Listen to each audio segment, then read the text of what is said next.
नमस्कार विद्यार्थी मित्रांनो, जिओग्राफी बाय सचिन शिंदे या यूट्यूब चॅनलवरती तुमचं मनापासून खूप खूप स्वागत आहे।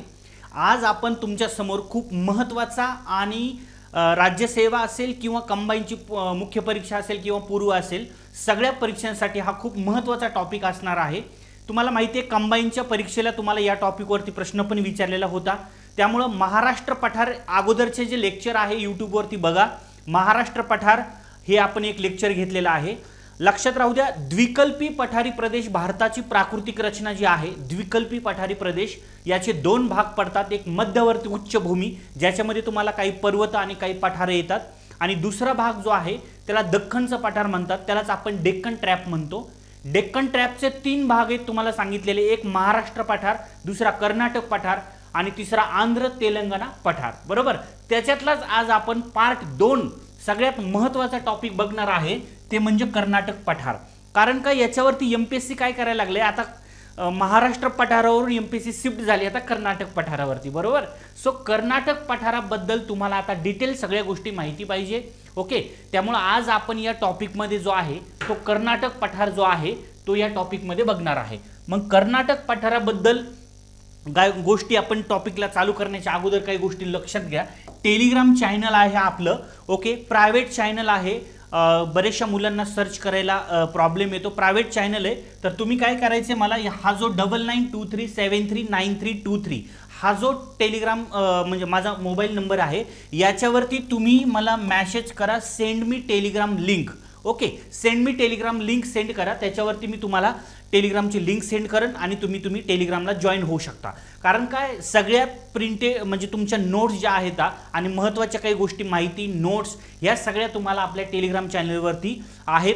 तुफान भरपूर लोकांचा ग्रुप आहे मोठा आपला, ओके। डिस्कशन ग्रुप पण आहे, तुम्ही एकदा टेलिग्राम जॉईन केल्याच्या नंतर आपला डिस्कशन ग्रुपची लिंक मी तुम्हाला सुद्धा सेंड करेल त्याच नंबरवर, मला फक्त मेसेज करून ठेवा, ठीक आहे। आणि आपलं यूट्यूब चॅनल आहे जिओग्राफी बाय सचिन शिंदे, याला सबस्क्राइब करून ठेवा, जेणेकरून नवीन व्हिडिओ आता सुरू झाले की त्याचं पहिलं नोटिफिकेशन तुम्हाला येईल। आणि लेक्चर जर आवडलं तर तुम्ही त्याला लाईक करा आणि कमेंट करा, ठीक आहे। आता राज्यसेवेची मुख्य परीक्षा आलेली आहे, त्याच्यानंतर कंबाईनची मुख्य परीक्षा आलेली आहे, बरोबर। इतर सरळ सेवा आलेली आहेत, त्याला तुम्हाला महाराष्ट्राच्या भूगोलचा, भारताच्या भूगोलचा फायदा होणार आहे। आणि आता इथून पुढे आपण यूट्यूबच्या माध्यमातून तुमच्या समोर आपण या ठिकाणी भेटणार आहे, ठीक आहे। चला, तर दख्खनचे पठार म्हणजेच डेक्कन ट्रॅप, मी तुम्हाला आता सांगितलेल्या पद्धतीने दख्खनच्या पठाराचे तीन भाग पडतात। एक आहे महाराष्ट्र पठार, जो की आपण मागच्या लेक्चरमध्ये बघितलेला आहे। ज्या विद्यार्थ्यांनी महाराष्ट्र पठार हा लेक्चर बघितला नाही ते अगोदर बघा, म्हणजे तुमचा पूर्ण डेक्कन ट्रॅप जो आहे तो टॉपिक होऊन जाईल। महाराष्ट्र पठारावरती याच्या अगोदर तुम्हाला सगळ्या परीक्षेला क्वेश्चन येऊन पडलेले आहेत। दुसरं पठार आहे मित्रांनो आता कर्नाटक पठार, कर्नाटक प्लॅटू, ठीक आहे। याच्यावरती आता कंबाईननी तुम्हाला प्रश्न विचारला होता प्रीला। आणि तिसरा जो प्रकार आहे मित्रांनो त्याचं नाव आहे तेलंगणा, म्हणजेच तेलंगणा आणि आंध्र प्रदेशाचं पठार। तेलंगणा आणि आंध्र प्रदेशाचं पठार यालाच नाव जे आहे ते आहे रायलसीमा, आणि या रायलसीमावरती प्रश्न विचारला होता की कर्नाटक पठाराच्या कोणत्या साईडला आहे, ठीक आहे। चला, हे सगळे डिटेल्स क्वेश्चन आपण बघूया। आज आपण ह्याच्यातले 2 नंबरचं पठार बघूया, ते म्हणजे कर्नाटक पठार, ठीक आहे। चला, तर आता कर्नाटक पठारामध्ये परत एकदा ही डायग्राम नीट व्यवस्थित बघून घ्या। मी म्हटलं की तुम्हाला दख्खनच्या पठाराचे दोन भाग पडतात, एक मध्यवर्ती उच्चभूमी, दुसरं दख्खनचं पठार। आता दख्खनच्या पठारामध्ये तुम्हाला काय काय करायचंय, तर महाराष्ट्र पठार आहे, हा जो भाग एवढा आहे याचा नीट अभ्यास करा, नीट व्यवस्थित बघा, कारण का डायग्राम नीट समजून घेत जा नकाशे, त्यामुळे मी नकाशाच्या माध्यमातून शिकवतोय। हा जो पार्ट आहे हा आपला महाराष्ट्र पठार आहे। महाराष्ट्र पठारावरती इथं तुम्हाला पश्चिमेला सह्याद्री पर्वत आहे, सगळ्यांना माहिती आहे, हा ब्लॅक लाईन मध्ये दाखवलाय सह्याद्री पर्वत। इथं तुम्हाला महाराष्ट्र पठार पहिली सातमाळा, त्याच्यानंतर अजिंठा, हरिश्चंद्र, त्याच्यानंतर बालाघाट आणि त्याच्यानंतर शंभू महादेव, ओके। ह्या अशा रांगा गेलेल्या आहेत, आणि शंभू महादेव रांग ही तशीच कर्नाटक मध्ये गेलेली आहे। ही जी आहे हरिश्चंद्र आणि बालाघाट रांग जी आहे ही अशीच तेलंगणामध्ये सुद्धा गेलेली आहे, ठीक आहे। चला, आंध्र प्रदेश, तेलंगणा तिकडं हैदराबाद पर्यंत, म्हणजे आता तेलंगणामध्ये, पूर्वी आंध्र प्रदेशामध्ये, कारण का आता राज्य वेगळे झाले, तर तेलंगणामधल्या हैदराबाद पर्यंत बालाघाट रांग जी आहे ती तिकडे गेलेली दिसेल। आता तुम्हाला खालचा जो पार्ट आहे तो आहे कर्नाटक प्लॅट्यू, म्हणजे दख्खनचं पठार, असं म्हणजेच कर्नाटक पठार। तर कर्नाटक पठाराचा जो आहे पार्ट इथं लक्षात राहू द्या, कर्नाटक पठाराचा जो मला फिजिकली प्राकृतिक दृष्ट्या तीन भाग पडतात। हा एक भाग आहे, त्याच्यानंतर हा दुसरा भाग आहे आणि हा खालचा तिसरा भाग आहे आणि इकडचा जो पार्ट आहे हा सगळा काय आहे, इकडचा पश्चिम घाट आहे. नीट लक्षात राहू द्या, पश्चिम घाट हा उत्तर कर्नाटक पठार, त्याच्यानंतर हा मध्य कर्नाटक पठार, ओके, आणि तिसरा जो आहे दक्षिण कर्नाटक पठार. असे 3 भाग कर्नाटक पठाराचे पडतात. आणि अजून 2 भाग पण जर केले, कर्नाटक पठाराचे जर 2 भाग केले तर असे पण होतात, एक मध्यवर्ती उच्चभूमी आणि दुसरा मैदानी प्रदेश, असे पण 2 भाग होतात. याच्याबद्दल डिटेल सगळी व्यवस्थित माहिती एक्झाम ओरिएंटेड आणि ती सगळी आज आपण या लेक्चरमध्ये बघणार आहे. तर एक एक पॉईंट नीट बघून घ्या पुढं. चला, त्याच्याही अगोदर तुम्हाला कर्नाटक पठाराचा थोडासा राजकीय भाग सांगतो. हा जो आहे हा आपलं कर्नाटक राज्य, ओके. कर्नाटक पठाराच्या जर पश्चिमेला जर तुम्ही आलात, कर्नाटक पठाराच्या पश्चिमेला बघा, इथं कर्नाटक पठाराच्या उत्तरेला कोणाची सीमा लागती रे, कर्नाटक पठार महाराष्ट्र, ओके. महाराष्ट्र राज्याची सीमा लागली कर्नाटक पठाराच्या उत्तरेला, ओके. उत्तरेला कर्नाटक पठाराच्या उत्तरेला कोण आहे, महाराष्ट्र पठार बघा. त्याच्यानंतर पश्चिमेला तुम्हाला इथं जो भाग आहे हा आहे गोवा, ओके. कर्नाटक पठाराच्या इकडे म्हणजे वायव्येला म्हणा तुम्ही तर कोणतं आहे, गोवा राज्य आहे. कर्नाटक पठाराच्या जर तुम्ही दक्षिणेला जर आलात तर दक्षिणेला तुम्हाला 2 राज्य सांगायचे आहेत. इथं आहे तुमचा केरळ, ओके. दक्षिणेला कोण सांगायचंय, कर्नाटकच्या दक्षिणेला इथं आहे केरळ राज्य.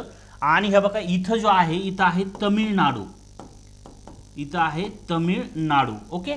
हा दक्षिणेला आहे तमिळनाडू, त्याच्यानंतर केरळ एक आहे दक्षिणेला, किंवा तुम्ही इकडं नैऋत्येला सुद्धा म्हणू शकता, दक्षिणेला म्हणा किंवा नैऋत्येला म्हणा. आणि दक्षिणेला अजून एक कोण आहे, तमिळनाडू आहे, ओके. जर कर्नाटक राज्याच्या जर तुम्ही पूर्वेकडे जर गेलात, पूर्वेला, ओके, पूर्वेला, तर पूर्वेला कोण आहे इथं तुम्हाला कोण दिसेल, हा जो इथपर्यंतचा जो भाग आहे सगळा, हा सगळा आहे आंध्र प्रदेश. कोण आहे, आंध्र प्रदेश, आंध्र प्रदेश राज्य लागेल.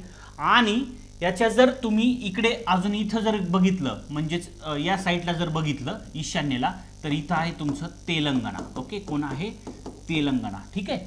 चला, हा राजकीय भाग लक्षात राहू द्या. कर्नाटक पठाराच्या पूर्वेला आंध्र प्रदेश, त्याच्यानंतर इकडे तेलंगणा, पूर्वेला म्हणा किंवा मग ईशान्येला म्हणा, ओके. आंध्र प्रदेश आणि तेलंगणा, दक्षिणेला तमिळनाडू आणि त्याच्यानंतर केरळ, पश्चिमेला तुम्हाला गोवा म्हणा किंवा वायव्येला गोवा म्हणा, आणि इकडं अरबी समुद्र, इथं कोण आहे, पश्चिमेला अरबी समुद्र, हा सगळा निळा जो आहे हा कोण आहे, अरबी समुद्र आहे. आणि उत्तरेला कोण आहे, तर उत्तरेला आपला महाराष्ट्र राज्य आहे, ठीक आहे. असा हा राजकीय तुम्हाला पॉइंट सांगितला, ओके. चला, आता दुसरा पॉइंट लक्षात घ्या, कर्नाटक पठाराबद्दल नीट व्यवस्थित समजून घ्या, कारण आता MPSC कर्नाटक पठारावर, महाराष्ट्र पठारावरून आता शिफ्ट झालाय कर्नाटक पठारावरती. बघा, कर्नाटक पठाराचा जर पार्ट बघितला, जर हा जो पार्ट आहे इथलचा कर्नाटक पठाराचा इकडच्या पश्चिमेकडचा, तर हा सगळा जो आहे हा कोण आहे, तर कर्नाटकचा सगळा पश्चिम घाट आहे. काय याला काय म्हणायचं, हा सगळा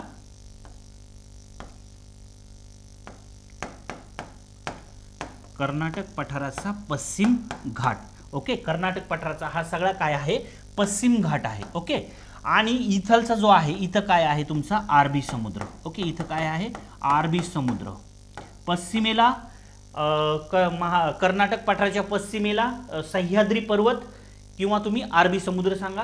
आणि राहिलेला जो भाग आहे, हा सगळा राहिलेला जो भाग आहे हा कोण आहे, हा जो आहे कर्नाटक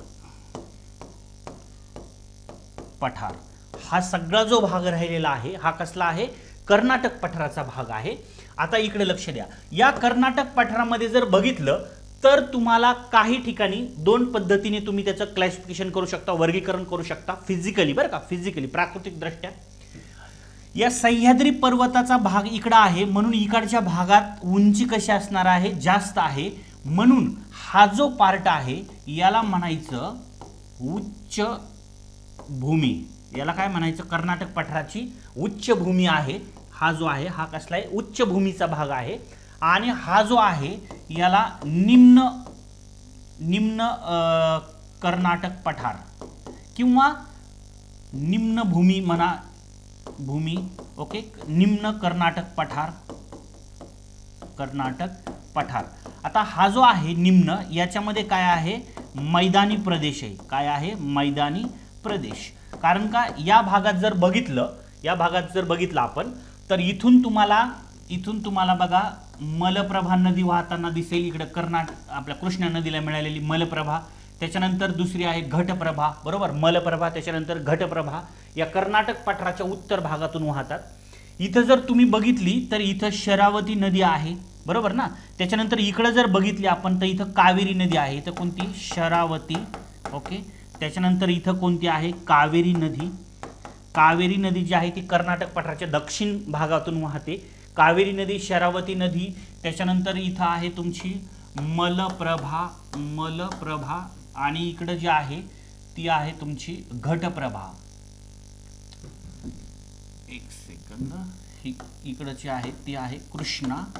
ओके, ही जी आहे मलप्रभा आणि ही जी आहे घटप्रभा. ओके, घटप्रभा. ह्या अशा नद्या या महाराष्ट्र पठारावर कर्नाटक पठारावरून तुम्हाला वाहताना दिसतील.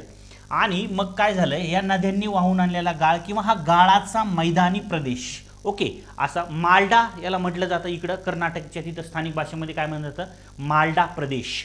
हा जो आहे हा मालडा प्रदेश म्हणजेच कर्नाटक पठाराचा भाग आहे आणि मैदानी प्रदेशाचा. आणि इकडचा जो भाग आहे हा कसा आहे, उच्चभूमी. तर उच्चभूमी का, तर या भागामध्ये उंची कशी आहे, जास्त आहे. नीट लक्षात राहू द्या. आणि लक्षात राहू द्या, जर तुम्हाला इथं जर प्रश्न विचारला बघा, महाराष्ट्र राज्य आणि त्याच्यानंतर व केरळ, ओके, केरळ, या दोन्ही राज्यांपेक्षा कर्नाटक राज्यामध्ये जास्त पाऊस पडतो. काय म्हटलं मी, कर्नाटक राज्यामध्ये काय होतो, जास्त पाऊस पडतो. याचं जर तुम्हाला रिझन जर विचारलं का जास्त पडतोय, तर लक्षात राहू द्या, कारण का इथं मोसमी वारे जे आहेत, तुम्ही म्हणणार केरळमध्ये जास्त पाऊस पडत नाही. त्याच्या केरळमध्ये जरी एंट्री झाली पावसाची, नैऋत्य मोसमी वारे जरी आले, पण महाराष्ट्र आणि केरळच्या तुलनेत कर्नाटकमध्ये जास्त पाऊस पडतो. त्याचं कारण काय आहे, तर इकडून सह्याद्री पर्वत मोसमी वारे जे आहेत ते इथून वरती जर गेले तर तुम्हाला जे आहे महाराष्ट्र पठार आहे, इकडं जो मला बरेचसे बाबा दुधान डोंगर आहे, इकडं आंध्र प्रदेशामधली डोंगर रांग आहे, रायलसीमा आहे, इकडचे डोंगर उच्च, त्याच्यानंतर इकडून तुम्हाला काय पूर्व घाट आहे, बरोबर ना. तर हे ते मोसमी वारे आडले जातात आणि त्याच्यामुळे काय झालं, महाराष्ट्र पठार, कारण का इथून बाहेर मोसमी वाऱ्याला इथून बाहेर निघणं शक्य होत नाही लवकर, कारण का इथं बरेचशा डोंगर रांग आहेत तुम्हाला इथं दिलेले. ठीक आहे, त्याच्यामुळं या भागामध्ये तुम्हाला महाराष्ट्र आणि केरळपेक्षा पाऊस काय होतो, जास्त पडताना तुम्हाला दिसेल. ठीक आहे, त्याच्यानंतर आता बघा ह्याच्यामध्ये महत्त्वाच्या गोष्टी ज्या आहेत त्या कर्नाटक पठाराच्या आपण बघणार आहे. एक आहे उच्चभूमी, दुसरा आहे निम्न कर्नाटक पठार म्हणजेच किंवा कर्नाटकचा मैदानी प्रदेश. ओके, चला, कर्नाटक पठाराचे हे दोन भाग झाले. आता आपल्याला कर्नाटक पठार नेमकं प्राकृतिक दृष्ट्या मुख्य किती भाग पडतात, तर त्या मुख्य परीक्षेच्या दृष्टीने जर तुम्हाला विचारले तर त्याचे किती पडतात, 3 भाग पडतात. ते 3 भाग कोणते कोणते आहेत तर ते आपण नीट व्यवस्थित बघूया. इकडे लक्ष द्या. हा जो भाग आहे आताच मी सांगितला, हा काय आहे तुमचा, हा आहे आपला पश्चिम घाट. ओके, हा काय आहे इथं पश्चिम घाट. ओके, हा पश्चिम घाट आहे. इकडचा जो आहे तो आहे अरबी समुद्र. आता सांगितलं मी अरबी समुद्र. ठीक आहे, अरबी समुद्र आहे इकडे. ओके, अरबी समुद्र, पश्चिम घाट. आणि आता कर्नाटक पठाराचे प्राकृतिक दृष्ट्या, कर्नाटक पठाराचे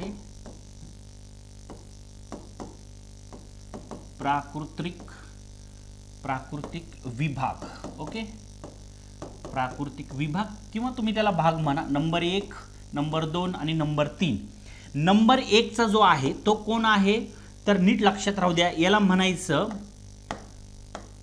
उत्तर कर्नाटक पठार. पहिला भाग काय, उत्तर कर्नाटक पठार. दुसरा जो भाग आहे याला म्हणायचं मध्य कर्नाटक पठार. आणि जो तिसरा जो भाग आहे कर्नाटक पठाराचा याला म्हणायचं दक्षिण कर्नाटक पठार. खूप IMP माहिती बघा तुम्हाला आपल्या महाराष्ट्रातल्या स्टेट बोर्डच्या पुस्तकामध्ये किंवा तुमच्या रेफरन्स बुकमध्ये मी जे आज तुम्हाला माहिती सांगणार आहे ही तुम्हाला कुठेही भेटणार नाही. त्याच्यामुळे लेक्चर शेवटपर्यंत बघा आणि व्यवस्थित माहिती जमा करा, नोट्स काढा, डायग्राम काढा. कारण का कुठल्याही महाराष्ट्रातल्या पुस्तकामध्ये रेफरन्स बुक असेल किंवा स्टेट बोर्ड कुठंच नाही दिलेली तुम्हाला मी जी माहिती सांगतोय ते. ठीक आहे, नीट लक्षात राहू द्या. तर कर्नाटक पठाराचे प्राकृतिक दृष्ट्या 3 भाग पडतात.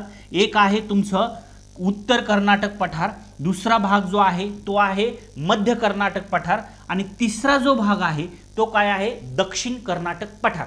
म्हणजे इथं डायग्राम मध्ये कसा दिसतोय तो भाग, जर इथं जर आपण पार्ट बघून घेतला तर इथं जो आहे हा जो आहे याला म्हणायचं उत्तर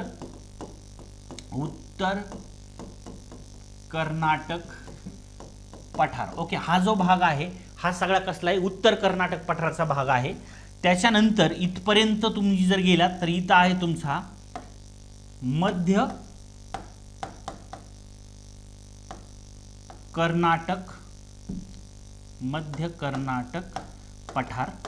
ओके, मध्य कर्नाटक पठार हा पहिला पार्ट, हा आहे दुसरा भाग आणि तिसरा जो आहे तिसरा आहे तुमचा इथं दक्षिण कर्नाटक पठार. Okay, done. चला, हे त्याचे 3 महत्त्वाचे भाग आहेत.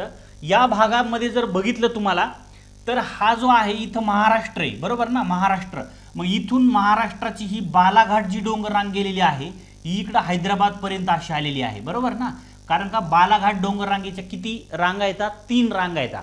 सातमाळा अजिंठा डोंगर अतिपूर्वेला गेल्याच्या नंतर 2 भागामध्ये डिवाइड होती. एक आहे तुमची अजिंठा किंवा त्याला ऑब्लिक पुसदच्या टेकड्या म्हणतात आणि दक्षिणेकडची जी रेंज आहे त्याला निर्मला डोंगर, नांदेडवरून नांदेडपर्यंत गेली तिला निर्मला डोंगर, यवतमाळपर्यंत जी गेली आहे तिला बुलढाणा रांग किंवा तिला पुसदच्या टेकड्या म्हणतो आपण, बरोबर. आणि त्याच्या खाली जी आहे ती आहे तुमची हरिश्चंद्र बालाघाट डोंगर रांग. हरिश्चंद्र नगर जिल्ह्यापर्यंत, नगरचे शेवट तिथं शेवट होतो आणि नगरच्या पूर्वेला कोण आहे बीड आहे. मग बीडला जशी सुरुवात झाली, बीडमधला आष्टी तालुक्यातला सगळ्यात, नगरला सगळ्यात अगोदरची सीमा कोणत्या तालुक्याची तयार होते बीडमधल्या आष्टी तालुक्याची. आणि या आष्टी तालुक्यामध्ये तुम्हाला अगोदर सगळ्यात सीमा जर कुणाची चालू होत असेल तर ती बालाघाटची आहे. मग बीड जिल्ह्यामध्ये बालाघाटची सुरुवात झाली. मग बालाघाट डोंगर रांग बीड जिल्ह्यातल्या आष्टी तालुक्यापासून त्याच्या 3 रांगा गेल्यात. ह्या पण तुम्हाला कुठल्याही पुस्तकामध्ये पाहायला भेटणार नाही, फक्त आपलं लेक्चर व्यवस्थित बघा. पहिलं जे आहे पहिली जी रांग आहे बीड, त्याच्यानंतर परभणीवरून जाती, बरोबर. त्याच्यानंतर दुसरी जी आहे बीड, त्याच्यानंतर उस्मानाबाद आणि नांदेडकडे जाती. आणि तिसरा जी आहे तिसरी सुद्धा तुम्हाला बीड, उस्मानाबाद आणि तशीच खाली गेलेली आहे कर्नाटक राज्यामध्ये. आणि जी मधली रांग सांगितली तुम्हाला बीड, त्याच्यानंतर परभणी, नांदेड, ती जी आहे तशीच हैदराबाद पर्यंत गेलेली आहे. ओके, हैदराबाद पर्यंत. म्हणजे हा जो भाग आहे. मग मला सांगा महाराष्ट्र पठारामध्ये म्हणजे ज्वालामुखीचे उद्रेक झाले होते, बरोबर. किंवा हे जे डेक्कन ट्रॅप आहे हे कशाने निर्माण झालेलं आहे, ज्वालामुखीच्या उद्रेकातून 29 वेळा उद्रेक झाले आणि त्याच्यापासून जो काही पठार तयार झालेला आहे डेक्कन ट्रॅप. मग टोटल जे दख्खनचं पठार होतं, ओके, टोटल जे दख्खनचे पठार आहे या दख्खनच्या पठाराचा 49% जो भाग आहे हा कशाने व्यापलेला आहे, बेसाल्ट. ओके, कशाने व्यापलेला आहे, बेसाल्ट खडकाने व्यापलेला आहे. दख्खनच्या पठाराचा, डेक्कन ट्रॅपचा 49% भाग कोणी व्यापलेला आहे, बेसाल्ट खडकाने व्यापलेला आहे. आणि जर महाराष्ट्र पठाराचा जर भाग बघितला तर बघा महाराष्ट्र पठाराचा 90% भाग आहे. 90% भाग महाराष्ट्र पठाराचा कुणी व्यापलेला आहे तर या बेसाल्ट खडकाने व्यापलेला आहे. कुणी व्यापलेला आहे, बेसाल्ट खडक.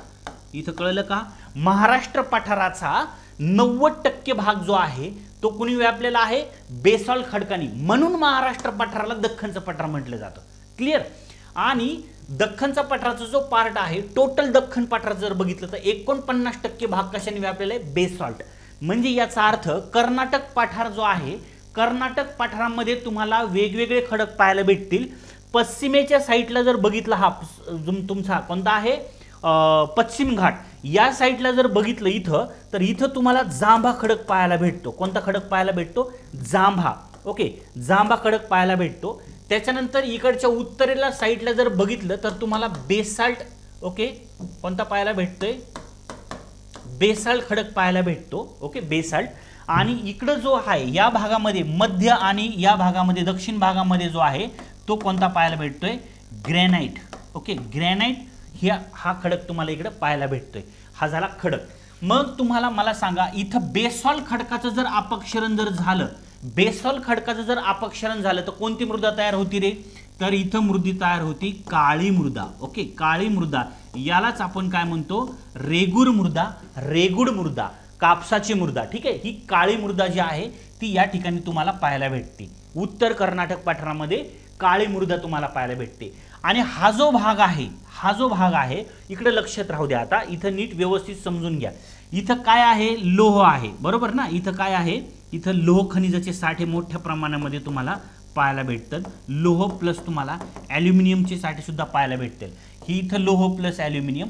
आणि इकडे जो आहे, इकडचा जो भाग आहे आंध्र प्रदेश आणि तेलंगणा मधला, इकडून जे आहे पूर्व घाट, बरोबर ना, हा पूर्व घाट आहे. इथं कोणता आहे, ग्रॅनाइट आहे, बरोबर ना. इथं काय आहे, ग्रॅनाइट, मग किंवा आर्कियन, हे ग्रॅनाइट खडक आहे. मग मला सांगा लोह प्लस ॲल्युमिनियम यांचं जर ऑक्सिडाइज झालं तर इथं तुम्हाला ऑक्सिडेशन जर झालं तर इथं तुम्हाला कोणती मृदा पाहायला भेटतं, लाल मृदा पाहायला भेटतं, रेड सॉइल. यालाच आपण काय म्हणतो, तांबडी मृदा, तांबडी मृदा. ऑक्सिडेशन जर झालं लोह प्लस ॲल्युमिनियम, हा, याचं जर ऑक्सिडेशन झालं तर लाल मृदा तुम्हाला पाहायला भेटते, म्हणजेच तांबडी मृदा या ठिकाणी, रेड सॉइल या ठिकाणी पाहायला भेटते. आणि इकडे काय, ब्लॅक सॉइल.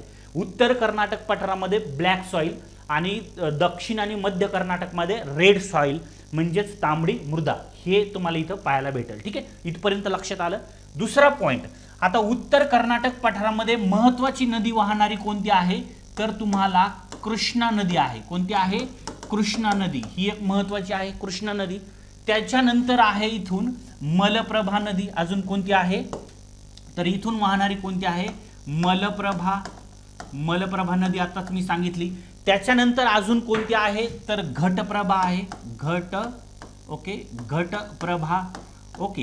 ह्या महत्त्वाच्या तुम्हाला बिदर वगैरे हे सगळे तुम्हाला जे म्हणजे जिल्हे आहेत ते या ठिकाणी भागामध्ये. अजून या भागामध्ये तुम्हाला पर्जन्य छायेचा प्रदेश पाहायला भेटतो, पर्जन्य छायेचा. बघा फिजिकली तुम्हाला जर बघितलं किंवा मोसमी ह्याच्यानुसार जर बघितलं तर महाराष्ट्राचा जो पट्टा आलेला आहे पर्जन्य छायेचा, कमी पर्जन्याचा, तो तसाच तुम्हाला खाली कर्नाटकमध्ये गेलेला आहे. म्हणून हा जो उत्तर कर्नाटक पठाराचा जो भाग आहे हा कसला आहे, उष्णकटिबंधीय, म्हणजेच तिथं तुम्ही त्याला म्हणू शकता पर्जन्य छायेचा सुद्धा प्रदेश आहे, कमी पावसाचा प्रदेश आहे. ओके, हे इथं महत्त्वाचा पॉईंट लक्षात राहू द्या. मध्य कर्नाटक पठारामध्ये जर तुम्ही आलात तर मध्य कर्नाटक पठारामध्ये तुम्हाला या ठिकाणी एक आगुंबे नावाचं ठिकाण आहे. अगुंबे, कोणतं आहे, अगुंबे. अगुंबे मध्ये तुम्हाला जवळजवळ किंवा या भागामध्ये जर बघितलं तुम्ही पूर्ण कर्नाटक राज्यामध्ये जर बघितलं तर जवळजवळ 2000 मिलीमीटर पर्यंत पाऊस पडते. ठीक आहे ना. पण इथं म्हणजे इथं जर आगुंबे हे जर बघितलं, आगुंबे हे शहर जे आहे म्हणजे आगुंबे हे जे ठिकाण आहे या ठिकाणी तुम्हाला जवळजवळ 7600 मिलीमीटर पेक्षा जास्त पाऊस पडतोय. हे पश्चिम घाटातलं सगळ्यात जास्त पर्जन्याचं ठिकाण आहे, लक्षात राहू द्या. आणि ईशान्य भारत जर सोडला, तिकडं ईशान्य भारत जर सोडला तर सगळ्यात जास्त भारतामध्ये पावसाची नोंद कुठे होते, आगुंबेला होते. ठीक आहे ना. हा, हे जुनी झालेली नोंद आहे त्यामुळे सांगितलं. हे एक महत्त्वाचं वैशिष्ट्य. या भागावरून तुम्हाला शरावती नदी जी आहे, शरावती, ओके, ही नदी जी आहे ही तुम्हाला इथं पाहायला भेटते. शरावती नदीवरती तुम्हाला सगळ्यांना माहिती आहे जोग फॉल्स वगैरे, धबधबा वगैरे या ठिकाणी तुम्हाला इथं पाहायला भेटेल. ओके, जोग फॉल्स हा प्रसिद्ध धबधबा जो आहे तो या शरावती नदीवरतीच तुम्हाला पाहायला भेटेल.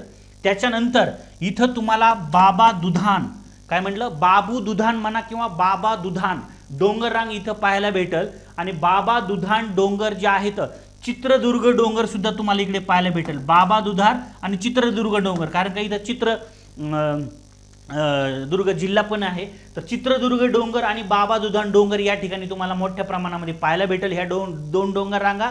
आणि हे ज्या डोंगर रांगा आहेत इथं सगळ्यात महत्त्वाचं म्हणजे कॉफीचं उत्पादन, चहाची मळे आणि कॉफी या ठिकाणी मोठ्या प्रमाणामध्ये तुम्हाला आढळते, लक्षात राहू द्या.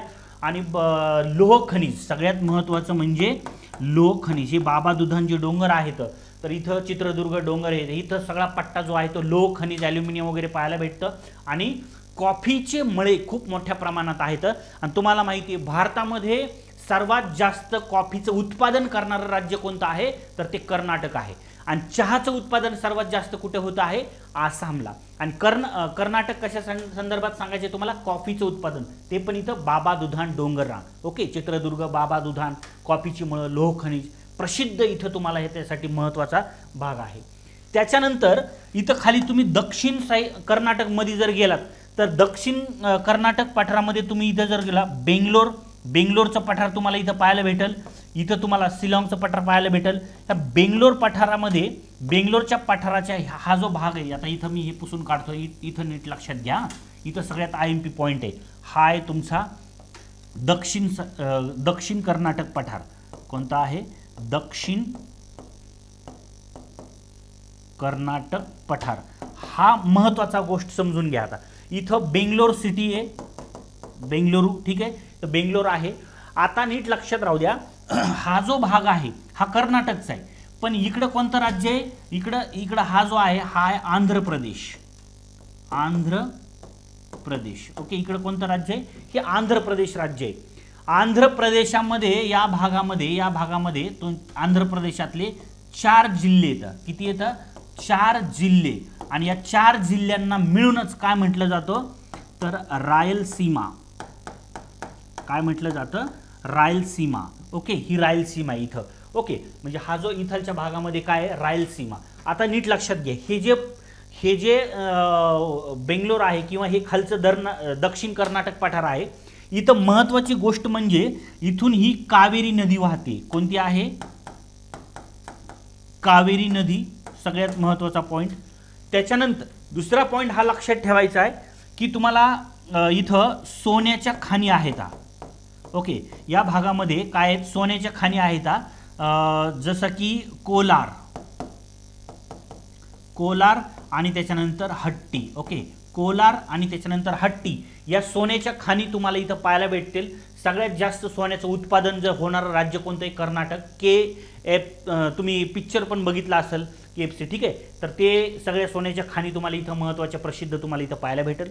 दुसरा पॉईंट, हा जो भाग आहे इथं तुम्हाला चंदनाचे वृक्ष सर्वात जास्त पाहायला भेटतील. या भागामध्ये काय येतं, चंदनाचे वृक्ष खूप मोठे आहे. आणि ह्यो चंदनाच्या वृक्षाचा जो परिसर आहे हा खूप मोठा पसरलेला आहे.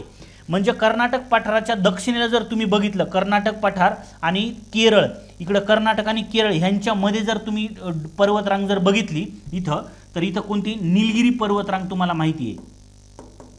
कोणती आहे, निलगिरी पर्वत. आणि ही तुम्हाला चंदनाच्या वृक्षासाठी सुद्धा प्रसिद्ध आहे. आता नीट समजून घ्या, इकडं काय आहे, तमिळनाडू आहे, इकडं तमिळनाडू, इकडं आहे आंध्र प्रदेश आणि इकडं आहे कर्नाटक पठार. तर या भागामध्ये लक्षात राहू द्या, या भागामध्ये मोठ्या प्रमाणामध्ये तुम्हाला चंदनाचे वृक्ष पाहायला भेटतील. आणि चंदनाच्या वृक्षामध्ये याच भागामध्ये सर्वात जास्त ते म्हणजे लाल चंदन. ओके, लाल चंदनाचे वृक्ष तुम्हाला इथं मोठ्या प्रमाणामध्ये पाहायला भेटतात.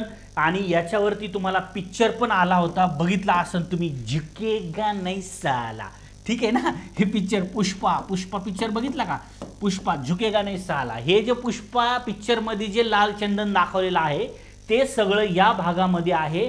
हा भाग तुम्हाला आंध्र प्रदेश, तमिळनाडू आणि कर्नाटक या भागामध्ये लाल चंदन तुम्हाला पाहायला भेटतं. ठीक आहे, हे सगळं या भागामध्ये घडलेला जो पिक्चर तुम्ही बघितलाय तो इथं आहे. ठीक आहे, चला, तर हा जो पार्ट आहे, आता मला सांगा, ह्या इथून इकडे जर बघितलं तर इथं तुम्हाला हे 4 जिल्हे आहेत आंध्र प्रदेशाचे. या 4 जिल्ह्यांना मिळून काय म्हणलं जातं, रायलसीमा. जरा मला सांगा बरं, आता मला सांगा, हे कर्नाटक पठार, आता मी सगळा भाग तुम्हाला सांगितला, कर्नाटक पठाराचा शिकवला. ओके, कर्नाटक पठाराचे 3 भाग, उत्तर, मध्य आणि दक्षिण. ठीक आहे, मग इथं जर रायलसीमा असेल, इथलचे जर 4 राज्य आहेत, या रायलसीमाचा पण इतिहास काय आहे ते पण समजून घ्या. बघा, पूर्वी इथं निजामांची सत्ता होती. निजाम, कुणाची सत्ता होती, निजामांची सत्ता होती.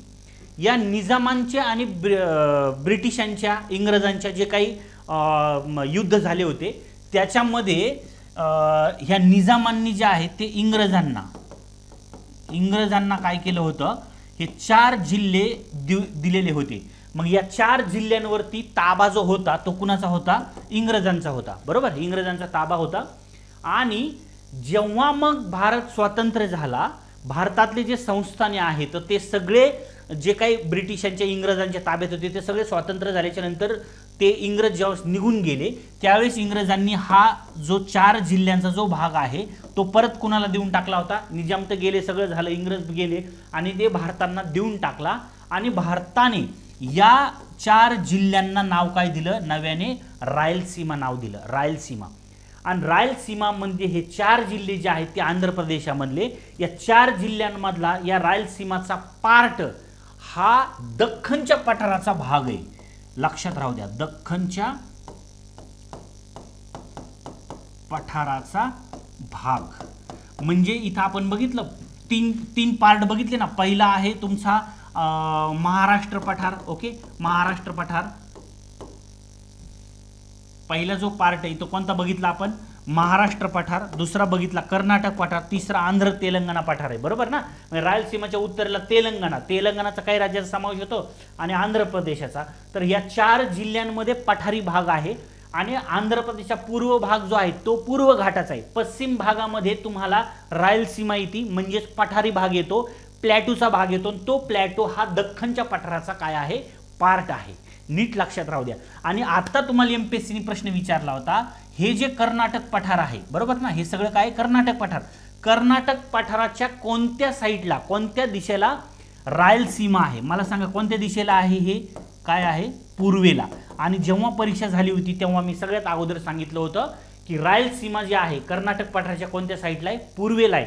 आयोगाने पहिल्या आन्सर कीला उत्तर काय दिलं, तर उत्तरेला आहे. उत्तरेला तर महाराष्ट्र पठार आला, बरोबर ना, उत्तरेला तर असू शकत नाही. सेकंड आन्सर कीनुसार त्यांनी उत्तर दिलं कुठं, पूर्वेला. ठीक आहे, तर हे रायलसीमा नीट समजून घ्या, कर्नाटक पठार नीट व्यवस्थित समजून घ्या. ठीक आहे, आता याच्यामध्ये आपण एक पार्ट जो आहे तो मी तुम्हाला इथं सांगितला.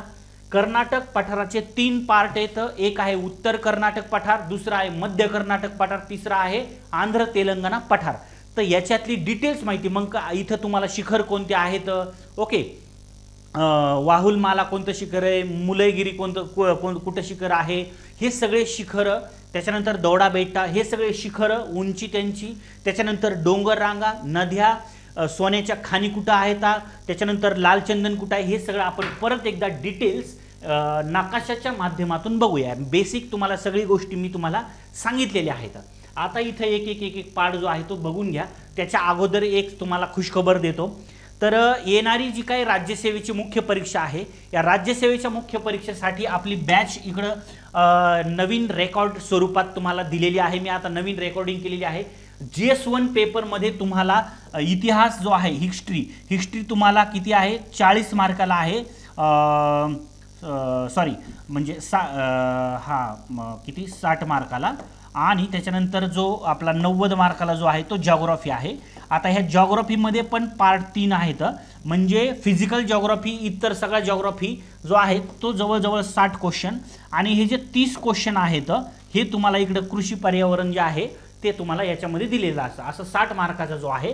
तर याच्यामध्ये तुम्हाला मी 60 मार्काचा जो आहे तो इकडं मी कव्हर केलेला आहे. राज्यसेवा मुख्य परीक्षा भूगोल GS1 ची बॅच आपण लॉन्च केलेली आहे, ज्याची फीस जी आहे, याची फीस एक लक्षात घ्या, हे बघून घ्या एकदा, कारण का याची फीस जी आहे ती आहे 1700 रुपये. पण याची 1700 रुपये जरी फीस असली, पण 8 दिवसासाठी मी या बॅचची फीस कमी करून आणलेली आहे फक्त 1299 रुपयामध्ये. तुम्हाला 70 व्हिडिओ आहेत, 70 प्लस कालावधीत तुम्हाला 8 महिने, म्हणजे जरी तुम्हाला 2025च्या 24ची जरी तयारी ज्या विद्यार्थ्यांना करायची 2024ची राज्यसेवेला, ती बॅच तुम्ही ही घेऊ शकता. कारण का मुख्य परीक्षेचा अगोदर अभ्यास करायचा असतो, नंतर प्रीचा. आणि ही जर बॅच केली तुम्हाला प्री आणि मुख्य दोन्हीचा पण याच्यात अभ्यास होईल. आता मेन्स पेपर आलाय राज्यसेवेचा GS1चा, म्हणून तुम्हाला ही बॅच लॉन्च केली आहे. पण ज्या विद्यार्थ्यांना राज्यसेवेची तयारी करायची त्यांनी इथं प्री आणि मेन्सचा अभ्यास होऊन जाईल. कालावधी 8 महिने, ऑच टाइम 3 पट तुम्हाला दिलेला आहे. अभ्यासक्रमातील तुम्हाला 2.1 2.2 ते डायरेक्टली 2.8 पर्यंत म्हणजे तुमचा भूरूपशास्त्र 2.1 कव्हर करून दिलेला आहे डिटेल्समध्ये, हवामानशास्त्र 2.2 हवामानशास्त्र करून दिलेला आहे, त्याच्यानंतर ह्युमन जॉग्राफी व्यवस्थित कव्हर करून दिला आहे, मानवी भूगोल दिलेला आहे, रिमोट सेन्सिंग, एरियल फोटोग्राफी सगळं, लोकसंख्या सगळे टॉपिक 2.1 टू 2.8 पर्यंत सगळे घटक नव्याने व्यवस्थित तुम्हाला बनवून दिलेले आहेत. ओके, आणि सर्व नवीन व्हिडिओ लेक्चर आहेत. त्याच्यासाठी तुम्हाला प्ले स्टोअरवरती जावं लागेल आणि खाली सर्च करावं लागेल जॉग्राफी बाय सचिन शिंदे, आणि त्याच्यावरती तुम्हाला डिस्काउंट मोठ्या प्रमाणामध्ये आहे. दुसरा पार्ट आहे आपला 2023ला तुम्हाला म्हणजे काय जो काही कंबाईनचा सिलेबस आपला चेंज झालेला होता, ओके 22-23 मध्ये, तर त्याच्यामध्ये तुम्हाला बेसिक फाउंडेशन बॅच एक तुम्हाला टाकलेली आहे, जी की संयुक्त गट ब आणि गट क कंबाईन पूर्व प्लस मुख्य परीक्षेची एकत्रित बॅच तुम्हाला विथ रिमोट सेन्सिंग सकट, ओके विथ रिमोट सेन्सिंग सकट तुम्हाला मी ही बॅच लॉन्च केलेली आहे.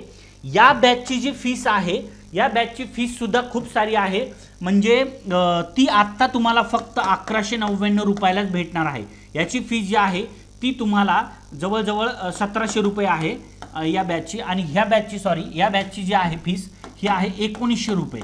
1900 ची डायरेक्ट 1299ला आणि 1700 रुपयाची बॅच केली तुम्हाला डायरेक्ट 1199 रुपयाला. भरपूर डिस्काउंट आहे.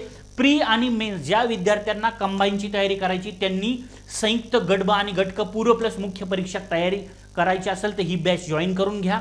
बेसिक फाउंडेशन तिला नाव दिलेलं आहे. आणि जे विद्यार्थी मुख्य परीक्षेला आहेत, कंबाईन मुख्य परीक्षेला आहेत, त्यांच्यासाठी सुद्धा तुम्हाला ही मुख्य परीक्षेची बॅच जॉईन करायची आहे. या मुख्यचे सगळे, कारण का प्रीला थोडे पॉईंट आहेत, मुख्यला जास्त पॉईंट आहेत, सगळे पॉईंट आहेत इथं मुख्यचे ॲड करून दिलेले आहेत. मुख्य जर केली तर प्रीची ऑटोमॅटिक होऊन जाते. म्हणून तुम्हाला कंबाईनच्या मुख्य परीक्षेसाठी आणि कंबाईनची तयारी करणाऱ्या विद्यार्थ्यांसाठी ही बॅच तुम्ही जॉईन करा, आणि राज्यसेवाची तयारी करायची असेल तर ही बॅच जॉईन करा. म्हणजे ह्या जर 2 बॅच जॉईन केल्या, या 2 बॅचचे वैशिष्ट्य, ज्या विद्यार्थ्यांना राज्यसेवा कंबाईन करायची आहे तर त्या सगळ्यांचा अभ्यास तुम्हाला इथं होऊन जातो आहे. ठीक आहे.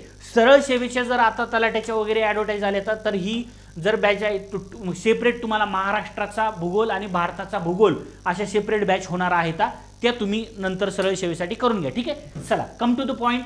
आता इथं आपल्याला कर्नाटक पठाराचा भाग बघायचा आहे. एक आहे उत्तर कर्नाटक पठार, दुसरा आहे मध्य कर्नाटक पठार, तिसरा आहे दक्षिण कर्नाटक पठार, आणि हा जो भाग आहे हा आहे पश्चिम घाट, कर्नाटक पठारातला पश्चिम घाट. ठीक आहे. डन. चलो एक एक पार्ट बघू आता.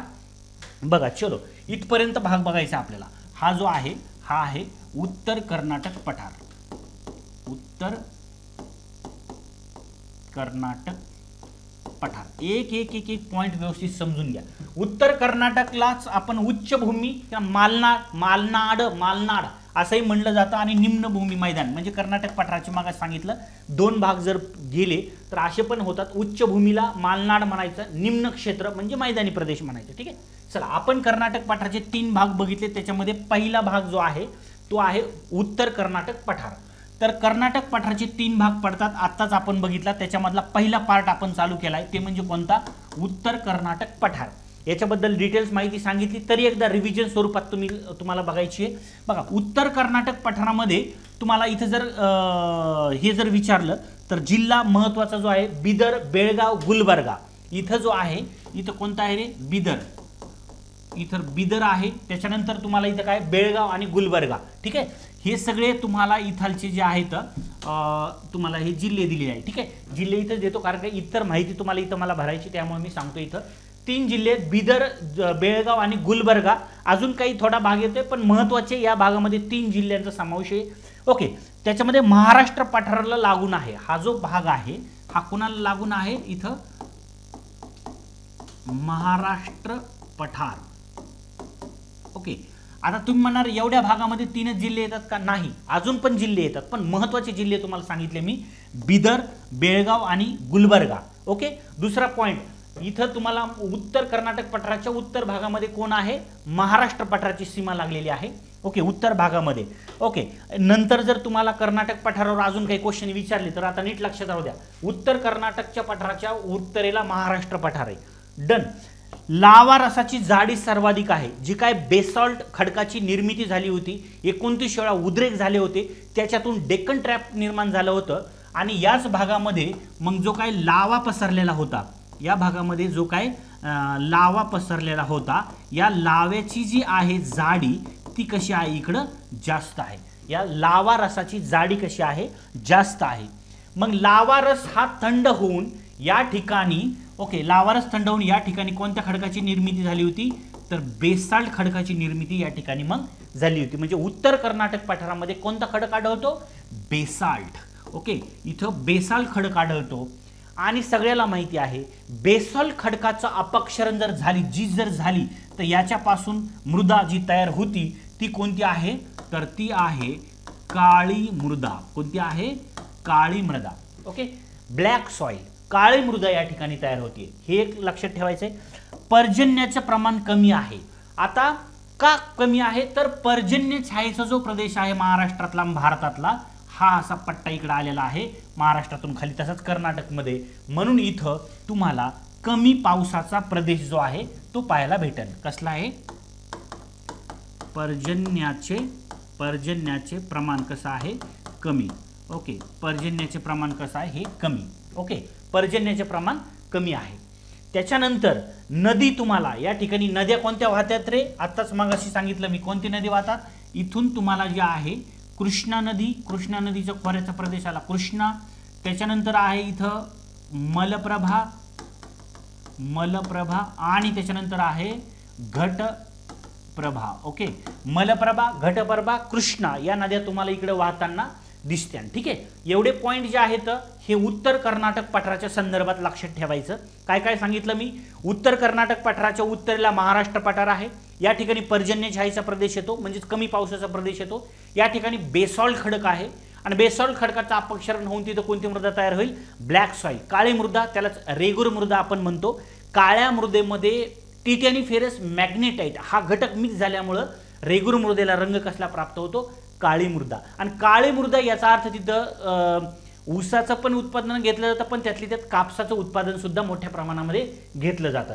आणि इथं बेसॉल्ट खडकाची जाडी म्हणजेच लावा रसाची जाडी जी आहे ती कशी आहे, जास्त आहे. मलप्रभा, घटप्रभा आणि कृष्णा या नद्यांचे खोरे तुम्हाला या प्रदेशामधून तुम्हाला पाहायला भेटते. डन डनाडन. चलो, हे होया उत्तर कर्नाटक पठार. आता आपल्याला बघायचं आहे मध्य कर्नाटक पठार. दुसरा कोणता आहे, मध्य कर्नाटक पठार. हा जो इथलचा आहे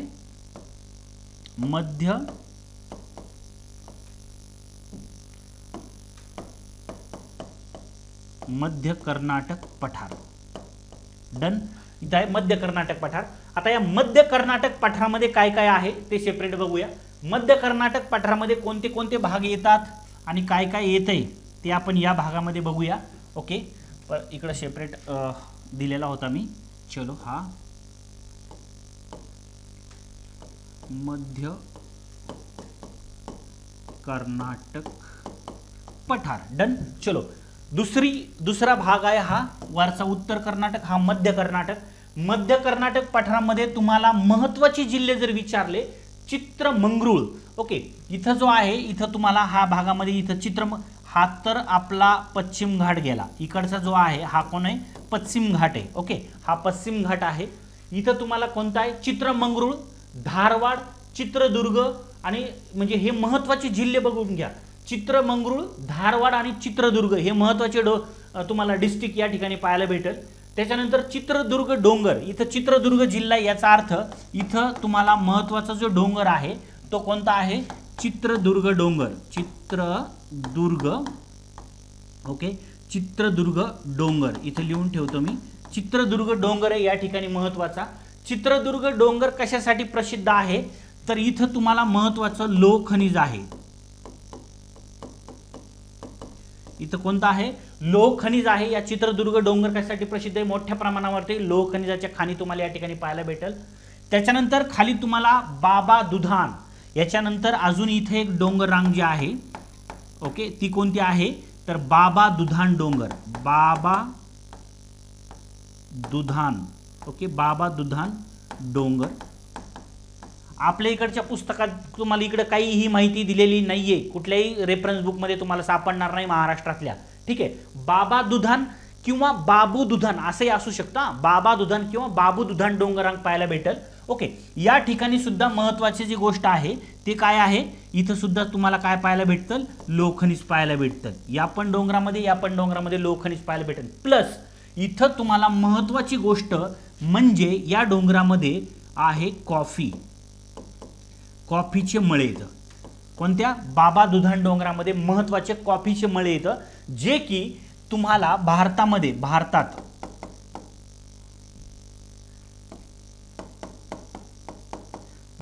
तुम्हाला कॉफी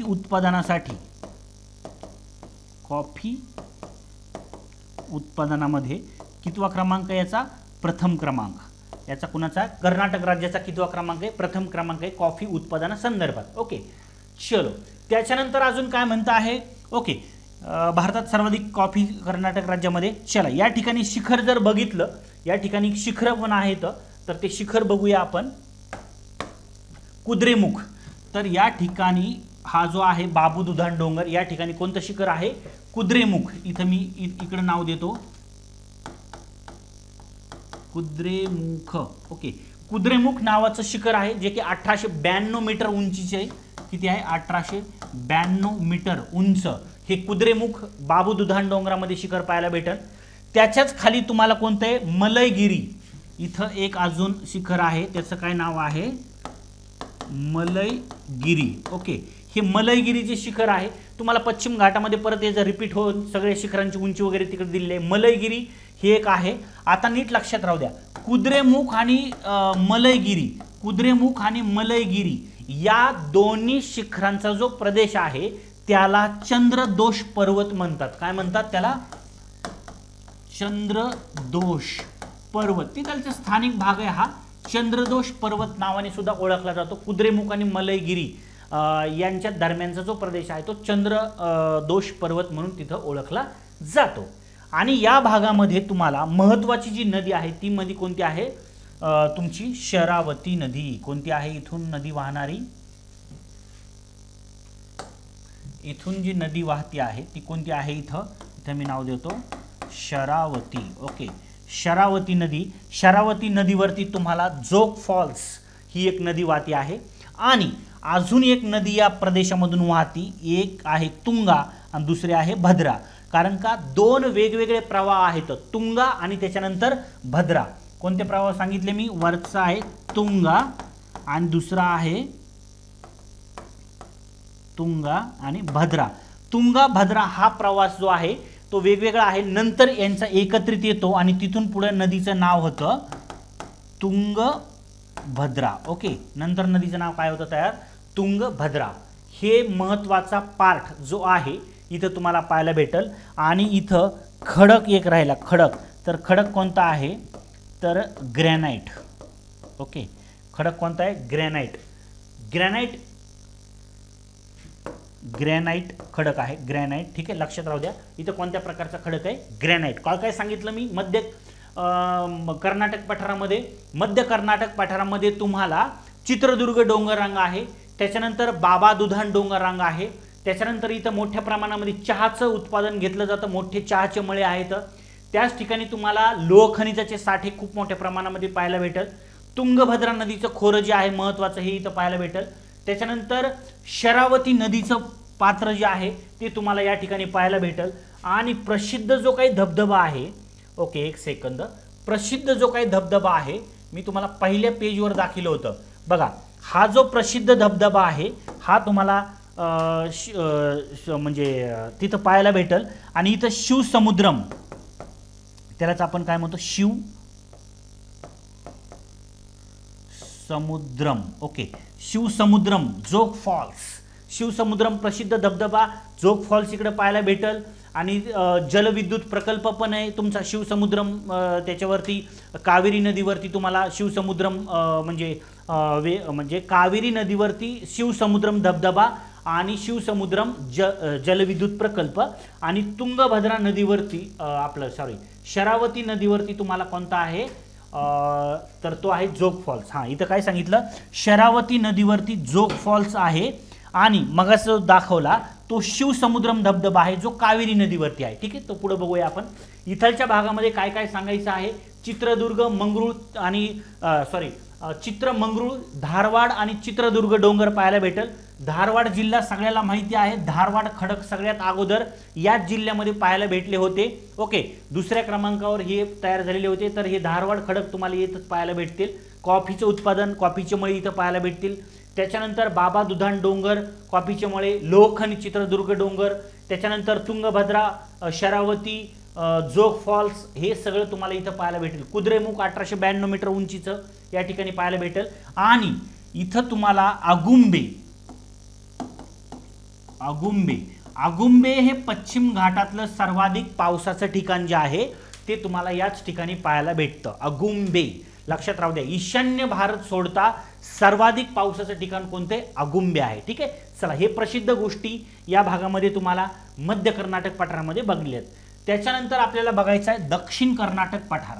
दक्षिण कर्नाटक पठार जो आहे याच्यामध्ये हा जो पठार आहे हा आहे तुमचा दक्षिण कर्नाटक पठार. लक्षात राहू द्या, दक्षिण कर्नाटक पठार हा जो आहे दक्षिण कर्नाटक पठार. दक्षिण पठारामध्ये मैसूर तुम्हाला जिल्हा पाहायला भेटतील.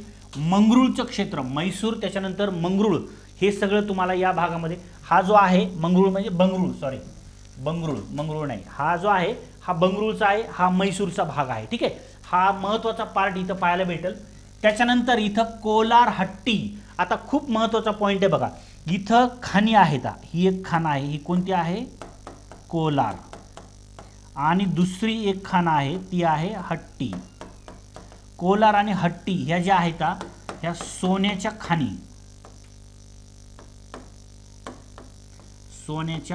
खाणी, भारतात सर्वात जास्त सोन्याचं उत्पादन जे आहे ते कोलार खाणीमध्ये होतं. KGF तुम्ही पिक्चर बघितला पण असेल, KGF. ओके, KGF हा पिक्चर तुम्ही बघितला असेल तर ते सगळं हे कोलार खाणी जे आहे ते इथं तुम्हाला कोलार खाणी पाहायला भेटेल, सोन्याच्या खाणी. कर्नाटक आणि तमिळनाडू सीमावर्ती तुम्हाला सत्यमंगलम वने पाहायला भेटतील. कुठं म्हणतोय ते? कर्नाटक आणि तमिळनाडू. म्हणजे हा जो पार्ट आहे इथलचा, या भागामध्ये सत्यमंगलम, कर्नाटक आणि तमिळनाडूच्या भागामध्ये सत्यमंगलमचा प्रदेश आहे. इथं चंदनाचे वृक्ष आणि लाल चंदन जे आहे ते मोठ्या प्रमाणावरती तुम्हाला पाहायला भेटेल. या भागामध्ये पण रायलसीमाच्या भागामध्ये आणि इकडच्या भागामध्ये आंध्र प्रदेश आणि कर्नाटक आणि त्याच्यानंतर तमिळनाडूच्या सीमावरती हा चंदनाचे वृक्ष आणि लाल चंदन जे आहे ते प्रचंड प्रमाणामध्ये तुम्हाला इथं पाहायला भेटतील. ठीक आहे, महत्त्वाचा पॉईंट म्हणजे पुष्पा पिक्चर मागाशी सांगितला. नद्या, या भागातून तुम्हाला महत्त्वाची नदी वाहणारी जी आहे ती कावेरी नदी आहे. कावेरी नदी ही कर्नाटकची आहे किंवा दक्षिण भारतातली, दक्षिण भारतामध्ये तिला दक्षिण भारताची गंगा सुद्धा म्हणून ओळखलं जातं. कारण का जशी उत्तर भारतामध्ये सगळ्यात महत्त्वाची नदी आहे ती म्हणजे गंगा नदी आहे आणि दक्षिण भारतामध्ये कोणती आहे? कावेरी नदी आहे. दक्षिण भारतामध्ये कावेरी नदीला काय म्हणतात? दक्षिण भारताची गंगा. आणि पूर्वी या नदी, आता इथं तुम्हाला सांगितलं ना, ईशान्य मोसमी वाऱ्यामुळेही पाऊस पडतो, नैऋत्य मोसमी वाऱ्यामुळेही पाऊस पडतो. मग तुम्हाला कावेरी नदीला 12ही मै वाहणारी नदी सुद्धा म्हटलं जात होतं. ठीक आहे ना, त्याचं कारण काय सांगायचं आहे? इकडून तुम्हाला आता याच्यावर क्वेश्चन विचारला होता राज्यसेवा मुख्याला. इकडून काय? ईशान्य मोसमी वाऱ्यामुळे पाऊस पडतो तमिळनाडूला वगैरे आणि आंध्र प्रदेश तमिळनाडूच्या किनारपट्टीवर, आणि त्या राज्यातून ती नदी पण वाहते.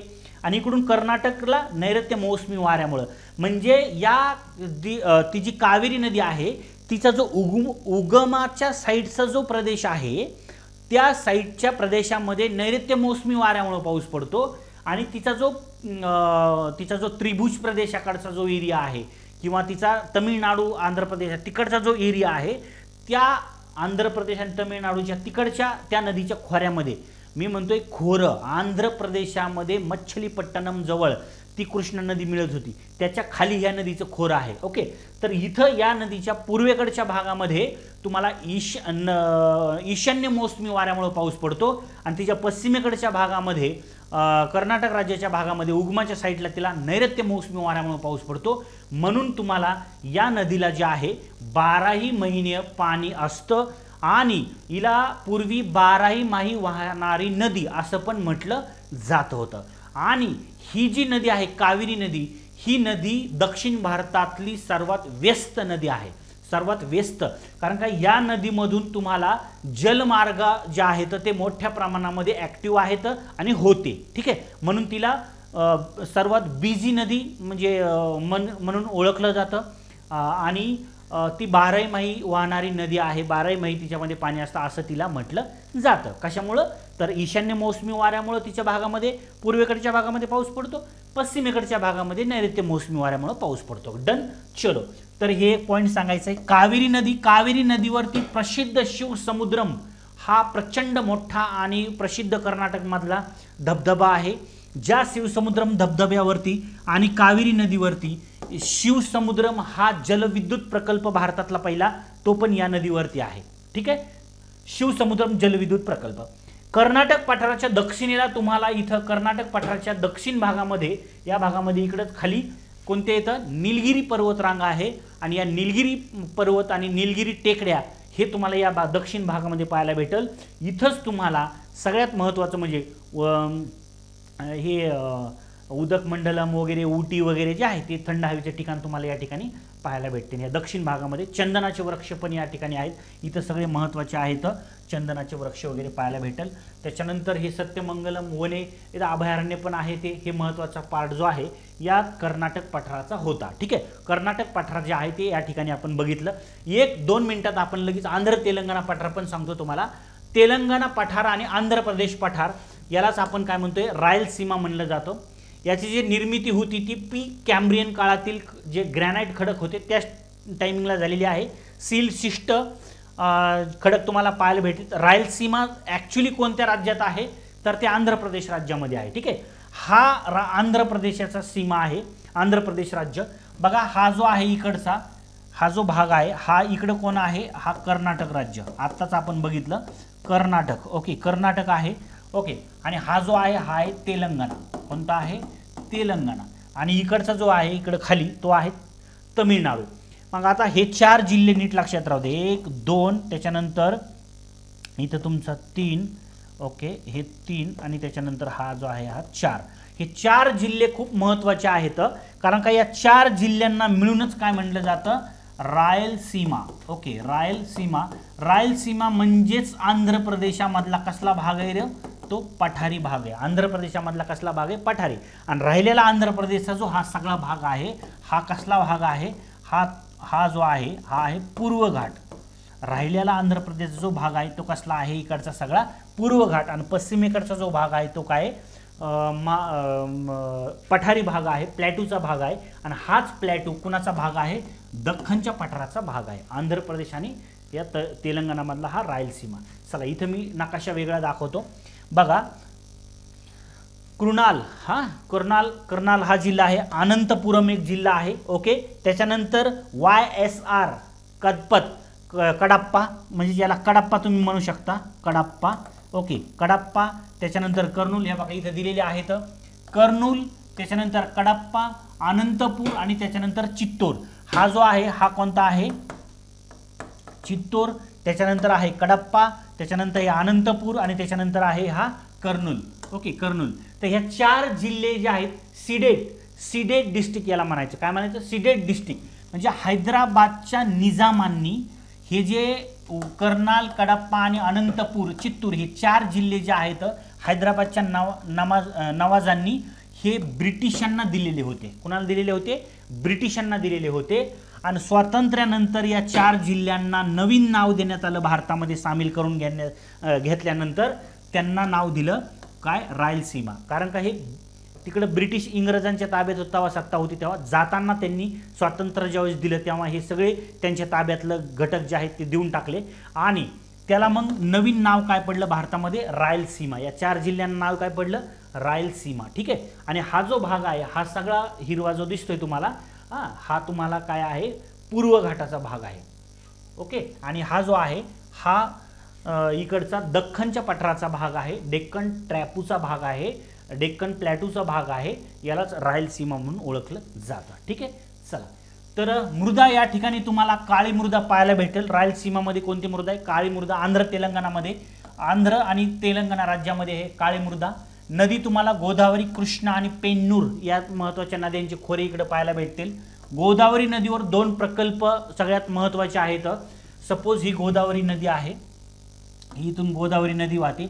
अचानक तुम्हाला ही गोदावरी नदी खोल घळईतून अशी तुम्हाला वाहताना दिसेल आणि या खोल घळईमध्ये एक महत्त्वाचं तुम्हाला इथं जे आहे हे प्रकल्प पाहायला भेटेल. आता का तर इथं आंध्र प्रदेश आणि तेलंगणाचा हा जो गोदावरी नदी, ही कोणती आहे? गोदावरी नदी.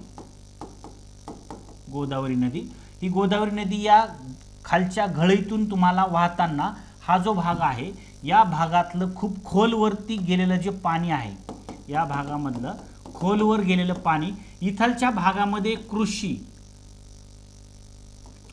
कृषीसाठी आणि त्याच्यानंतर इथं तुम्हाला वापरण्यासाठी म्हणजे जे पाणी आहे या ठिकाणी भेटत नाही.